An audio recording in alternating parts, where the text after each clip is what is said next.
materialismo negativo. Y una escisión del lacanismo, porque una de las derivaciones del lacanismo es la convertirse en un conservadurismo lúcido. Digamos que ahí hay gente en general con un muy buen pasar económico que atiende sus clientes como profesional liberal y que poco le importa en muchos casos el contexto político. Digamos, el psicoanálisis va a continuar, la gente va a seguir necesitando el psicoanálisis.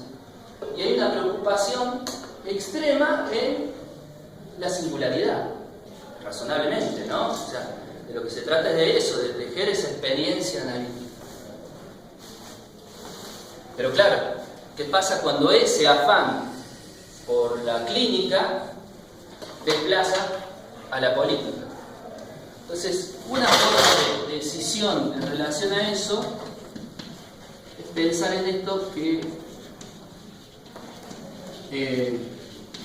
le dio nombre a Jorge Alemán, y que por eso hay lugares de la Escuela de Orientación Lacaniana donde ya no lo invitan, no entran, no lo dejan entrar, etcétera, que es la izquierda lacaniana, ¿no? Es como un corte con esa tendencia conservadora, digamos, de derecha o apática de ciertos circuitos lacanianos. Que incluso es la posibilidad de pensar, de discutir, porque acá en ciertos lacanismos, en esos conservadurismos, lo que hay es una naturalización de las diferencias o las desigualdades en el capitalismo.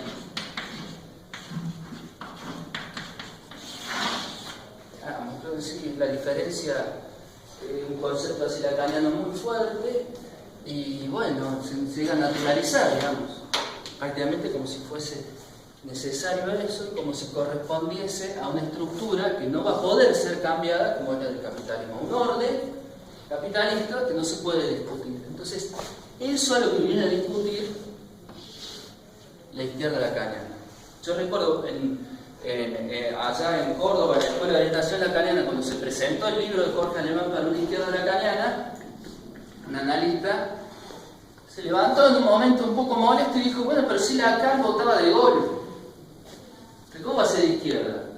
¿Qué izquierda lacaniana? De Gaulle no era socialista.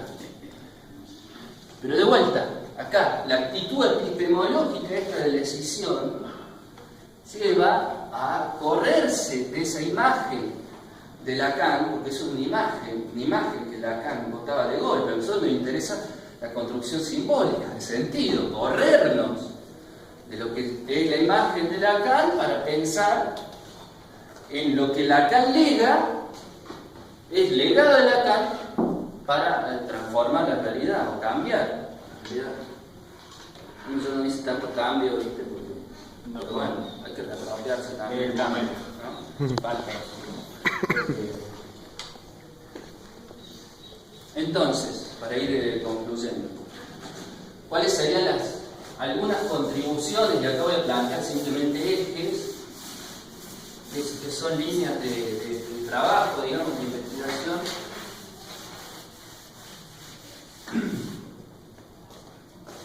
que aportaría a la estrategia socialista desde esta perspectiva. Una, obviamente, lo que venía diciendo, la radicalización de la crítica marxiana, digamos, del proyecto, del programa marxista, radicalizarlo a partir del psicoanálisis, en esto de que el inconsciente hace ambigua toda significación, de la lingüística estructural, incluso de Heidegger. Heidegger es muy importante, eso ya lo voy a mencionar. Entonces, los aportes. Primero, esta idea del materialismo negativo, que en términos lacanianos es lo real, con mayúscula en cierto momento, después con minúscula, bueno, pero es lo real. O sea, Lacan en cierto momento opone lo real a la realidad. Son dos registros, órdenes, diferente. ¿Y para qué sirve esto? Digamos, como límite, ¿para qué sirve? Sería, veníamos hablando, entonces, desde estas perspectivas ya, desde la CLO lo que hace es sintetizar una serie de aportes que él tenía a la mano en ese momento, que lo que están pensando es que no hay ninguna estructura cerrada. ¿No? Esta idea de que, bueno, entonces la economía, digamos, el proceso económico no determina lo social, no produce ese cierre. Digo que las estructuras son siempre abiertas. Yo creo que eso lo deben haber hablado en algún momento del humano. Las estructuras son siempre abiertas, ¿no? Entonces, en una idea constructivista, esto sería así, funcionaría como un límite a la construcción social de la realidad. Bueno, desde esta perspectiva la idea es radicalizar eso. Entonces acá hay un corte, y acá, y acá, que es este registro de lo real. Que es aquello que siempre escapa a la significación, a la simbolización, al discurso, que está más allá del discurso, pero que a la vez no funciona como un límite allá del discurso, sino que lo atraviesa constantemente. ¿Y cómo lo atraviesa? Bueno, porque la realidad, entonces, la realidad no está nunca cerrada. Pero es necesario, desde esta mirada de la calidad, que cierre. Se actúa, se escenifica el cierre de esta realidad. O sea, el sujeto, la subjetividad se construye generando un cierre de algo que nunca cierra. Y ese cierre se produce a través del fantasma, que se llama Lacan. Y ese fantasma manda una modalidad de goce.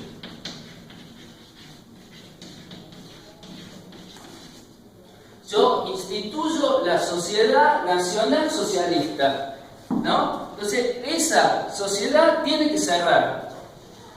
Tiene que cerrar. Pero no puede. Entonces, como no puede, como no funciona, como no encaja, hay que hacerla cerrar. ¿Cómo se la hace cerrar?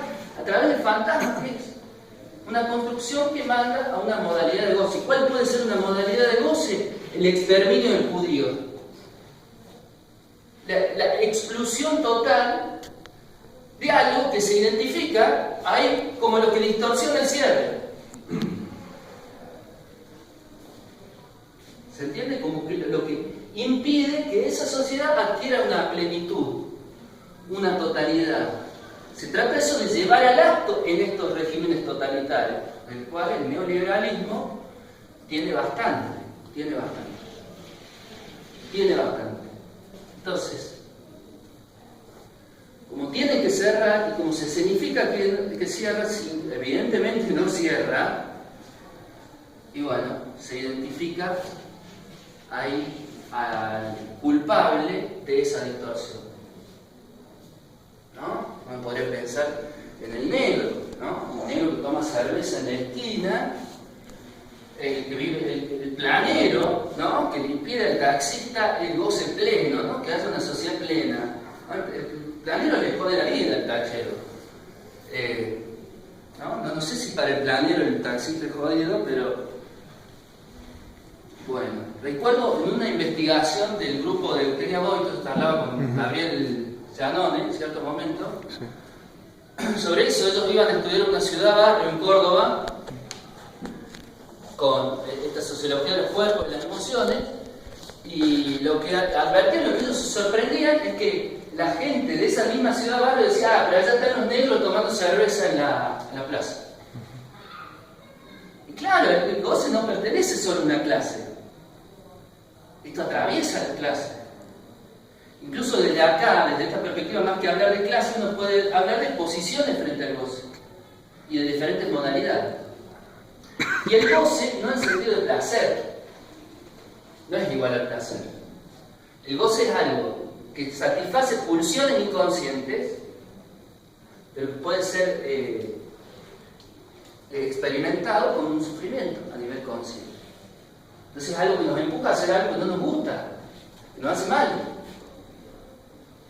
¿no? Entonces eso está implicado en el proceso político. Entonces cuando hablamos de articulación hegemónica, cuando se articulan los elementos a partir de la lógica equivalencial, no es todo feliz, no es Disneylandia, sino que eso está constantemente atravesado por estas cosas que también empujan para atrás y para la repetición de otro orden quizás. Entonces,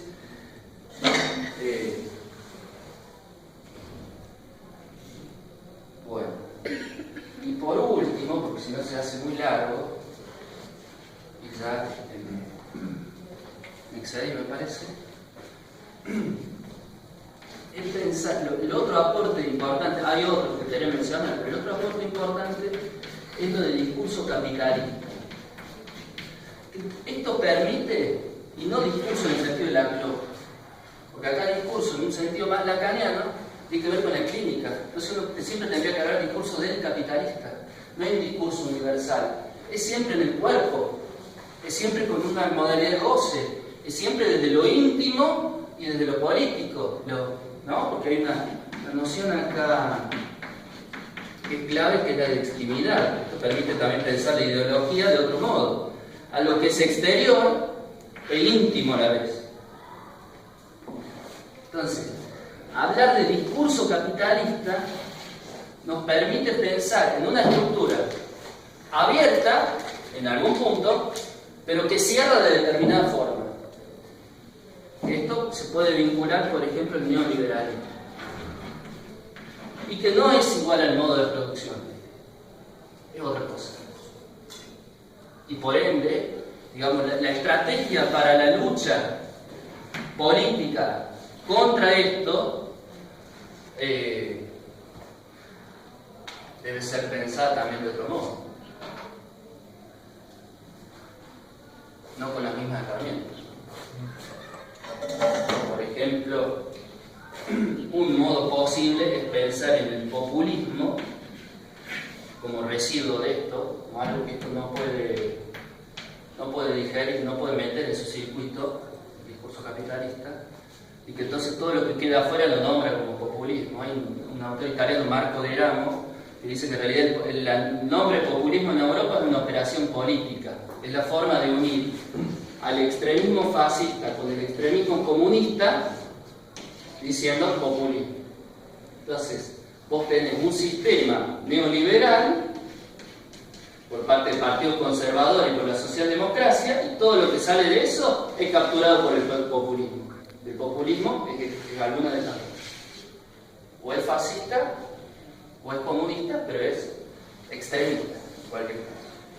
Ahí el vínculo del Frente Nacional en Francia con Podemos en España, ¿no? Que claro. Los programas políticos son antagónicos totalmente, pero los están conectando todo el tiempo. Exactamente, hay una investigación de Cass Mune y de Rovira Calvasa, que es un inglés y un chileno, que ellos hicieron ganando un financiamiento internacional para hacer un estudio comparativo entre el populismo boliviano de Evo Morales y el de Haider en Austria, un neonazi. Entonces, obviamente, ellos encuentran diferencia entre uno y otro. Entonces, producen categorías, que es de lo que se trata la investigación. Entonces, dicen: el populismo de Haider es excluyente, el populismo de Evo Morales es inclusivo. Pero son los dos populismos. Y bueno, hay algo también del irracional que gira en torno a esto. Y lo último que digo es el populismo, sobre todo en su potencial subversivo. Porque aquí también habría que repensar, y ya obviamente viene de tiempo atrás, ¿no? Pensar más en términos de subversión que en términos de revolución.